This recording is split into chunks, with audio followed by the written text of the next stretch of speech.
Hello everybody, how's it going today? My name is Connor, welcome back to another video. And yes, you read the video title right. The time has come, the moment is at hand. I'm working on operating systems again.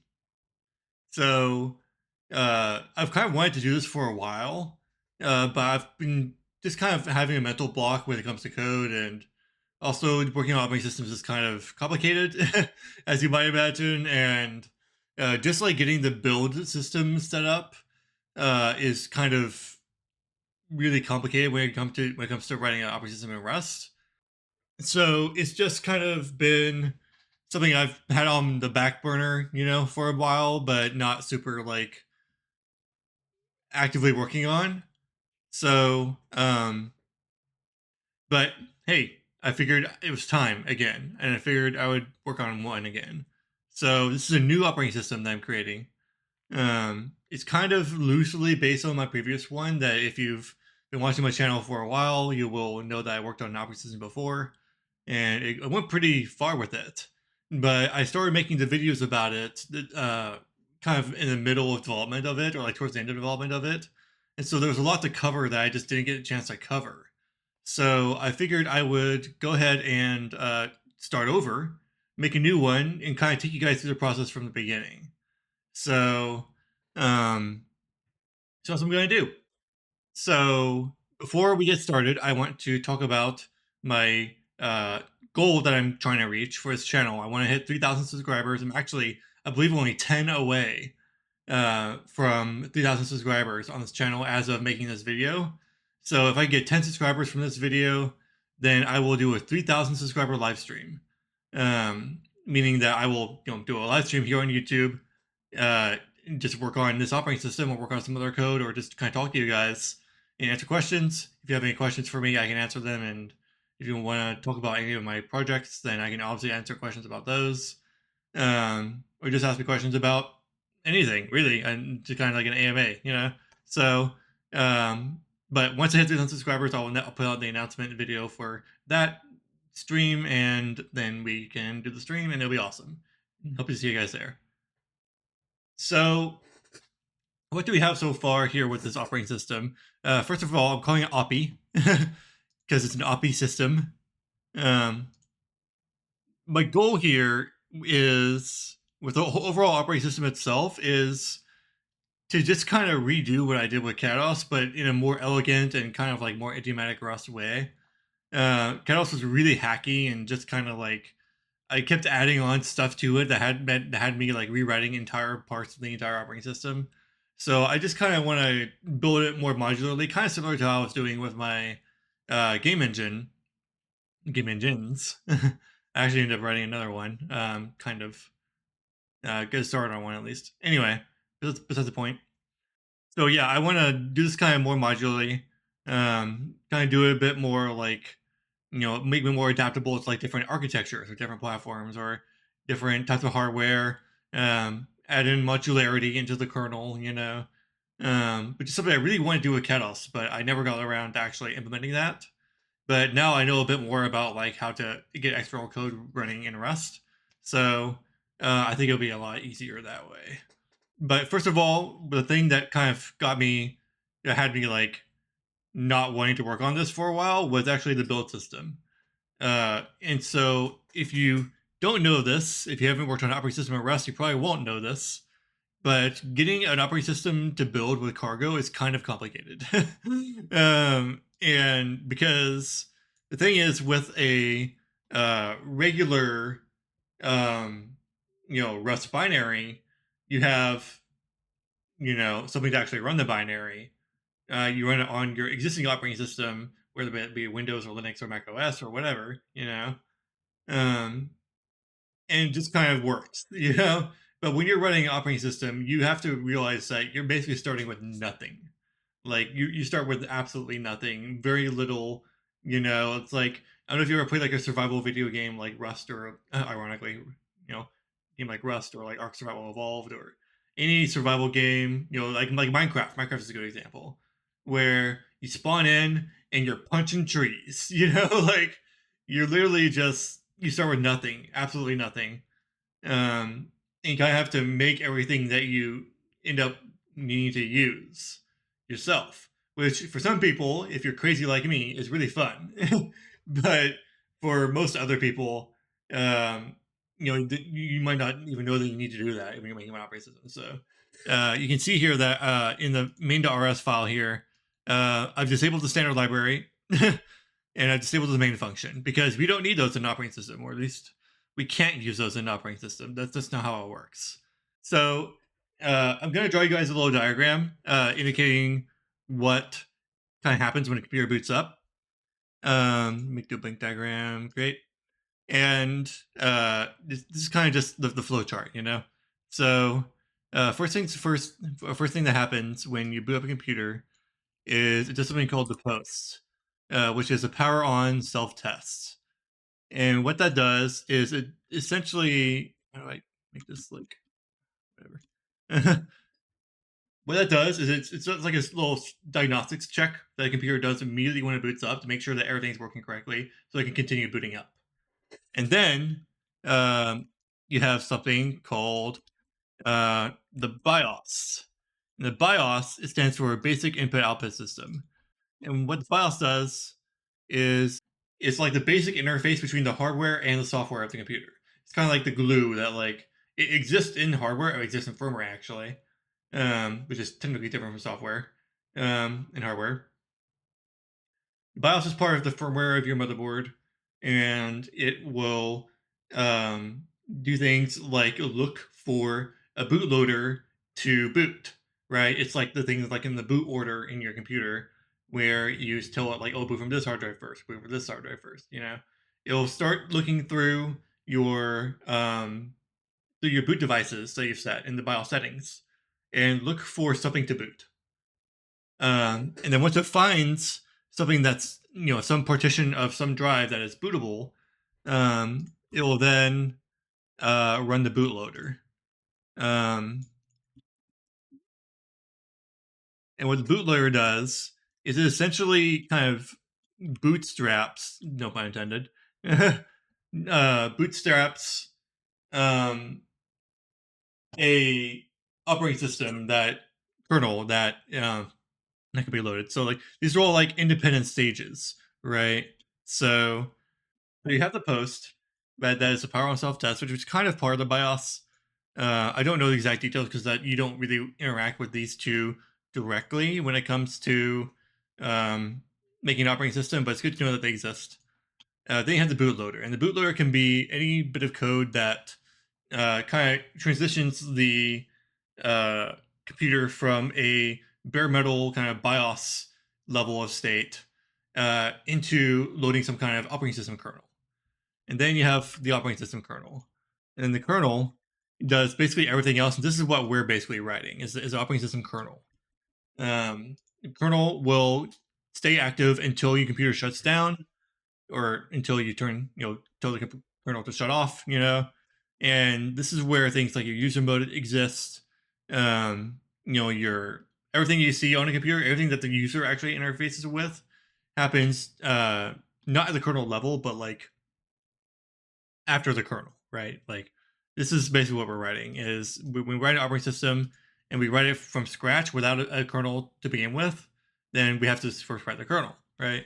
So um so for Oppy, I am using Lamine as my bootloader once again. I used it as well with I actually don't know if I'm pronouncing that correctly. Lamine. I don't know.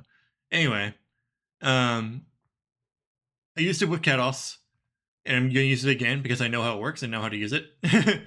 And I already have some scripts set up to kind of like install it into my operating system after I build the kernel and make a bootable image. It makes it kind of simple to do that, relatively. How you get a kernel when in rest building with Lamine is you have to use special cargo features that are only available on nightly. So you need to use nightly rest. You need to do that anyway if you're running a kernel because you just need a lot of unstable features in order to build a kernel in Rust. It's kind of how it is right now. Yeah, so I'm trying to use as much cargo functionality as possible, meaning that if I actually were to run my operating system, then I can literally just cargo run it. and all this stuff like running the emulator and all debugging is happening in my VS Visual Studio Code. And you can see it's actually just running the operating system. And that's all I need to do. I hit a cargo run in the terminal and I hit F5 in VS Code to debug, and it'll just go. And how I set that up is by using a bunch of special cargo features. If you create a .cargo folder in your create root, same place as your cargo.toml, then you create a config.toml, then you can put a bunch of like build flags and unstable build flags and all kinds of like functionality that customizes how cargo actually works, right? So here I have, I've set my build target automatically in this configuration file. You need to set it to the right, target architecture, but then no operating system, because you're writing an operating system, right? So it kind of makes sense. Set some Rust flags for compilation flags. I'm not gonna go over what this does just yet. It's kind of something that's more advanced later on in operating system development. I just kind of put it there so it would be there when I need it. You set it to build the standard library, but only the core and the compiler built into part of the standard library. It's important not to build the actual standard library, the whole standard library, because that relies on things that you need to provide first when you have an operating system. Then an operating system would normally provide things like files and file system stuff and networking stuff. That's all stuff that doesn't exist when you're running an operating system, not yet at least. So you need to not build those parts of the standard library, only the core standard library and whatever's built into compiler. So that's what these two lines do. And then in the target.x86 blah blah blah, I am setting the runner for, and what this does is this is literally the commands that are run when I press cargo run. So I can hit cargo run, and it'll actually run this command or this set of commands with these arguments, right? And that's how I get my MSys MingW64 window open, and I can use it to run the runner.sh file that I've written. I say written, I mostly just copied it from like the mine example, but I customized it a little bit. This is mostly the same one that was used for Kados. What all this does is it just runs this shell script, clones to the mine, get repository, builds the mine, copies all the correct files into the right directories to make an ISO image, makes the ISO, deploys the mine onto the ISO, and then runs the emulator, the QEMU emulator, with all the right parameters. So, and then it also important step in setting up this build environment is you need to build a RS. And what this will do, this will be run by Cargo anytime you rebuild your application. So also just add some extra linker arguments. Tells it to use a linker script, which I'll get into in a sec. And tells it to garbage collect the unused sections of the binary, which we don't need, which will just make our binary smaller and not have to worry about as much stuff when we're like looking for stuff in the kernel binary, which we will be doing later. So, and then this linker script that we're using, again, I kind of just copied this from another project. I do understand it. Don't worry about that. I just didn't want to write all this myself. It's kind of a lot, and it's easy to mess it up. But basically, just sets up the layout of the actual kernel binary file, right? The actual kernel binary data. So it sets up like how it's going to start the kernel. Like this start symbol is actually the same, has to be the same name as this function right here in main.rs. Those have to be the same, or else the kernel won't run, because it won't know where to look for the start, like the entry point, And then it just kind of sets up like the kernel in high memory. By high memory, I mean like the upper. God, how many gigabytes is it? Terabytes? I don't even know. But it's been so long. But basically, I start the kernel code at this address in physical or in virtual memory, because it's a high address space kernel, which means I can save the low address space for like other stuff, like user stuff. Gives me lots of physical memory to work with, um, lots of virtual memory to work with. So anyway, I'll get into details of what all that means later when I'm working with memory on this operating system. So you can kind of get a look at like what the linker file looks like. I'll have the link to the code in the description as always. I have a link to the GitHub repo in the description, and then we have the launch.json, JSON, as some people call it. This is also going to be in the repo. And this isn't really meant to be like a tutorial, by the way. It's just like just kind of going over like everything that it takes to get an operating system running in Rust. It takes a lot of kind of boilerplate and scaffolding and setup. So not great. But if you want to do it, it's definitely possible. So go for it.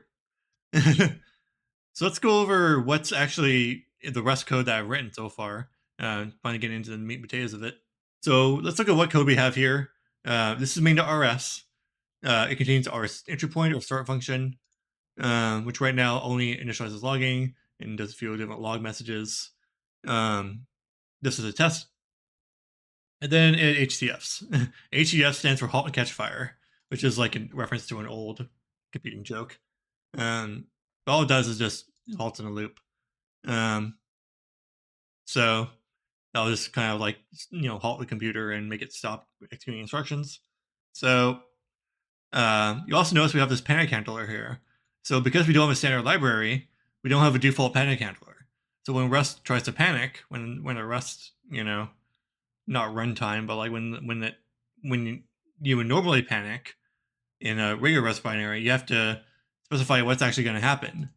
So what I have here is it literally just if our serial port is ready to be used, which is serial how we're logging to the terminal there, then we write the panic information to the serial port. If we can't lock the serial port for IO at the time, then we just ignore it and just halt catch fire. So and you can see that that leads us into the serial module, which just handles a bunch of serial port stuff. And like I said, the serial port is how we are communicating with the virtual machine or the host operating system within the virtual machine. Like when you see something pop up over here, this is the serial output right here. So anywho. And we're using a special kind of mutex for these serial ports called an IRQ mutex. This is actually something that's almost directly copied from Kados. You can see that it is an interrupt safe mutex. So we'll get into what interrupts are later in the later videos, but essentially there's things that can happen. They're basically like external signals that the computer itself, that the hardware sends to the operating system, to the kernel, that the kernel can kind of pick up on, and they happen like literally like thousands of times per second. So it's entirely possible for if you're trying to do some kind of IO operation, for an interrupt to happen while you're in the middle of that operation. So I can actually disable interrupts from happening at all, and while the operation is happening, and then you can re-enable them afterwards, so that you don't get interrupted in the middle of doing some kind of IO operation that might try to double lock the same resource, right? And that would deadlock. So that's all it does, is it just disables interrupts while you're not being lock it, and then you get this manually dropped, or you get this safe status that will re-enable interrupts if they were enabled at the time of the lock being required. That's all it does. So yeah, and then we have a few other modules in here. We have the error and the error no.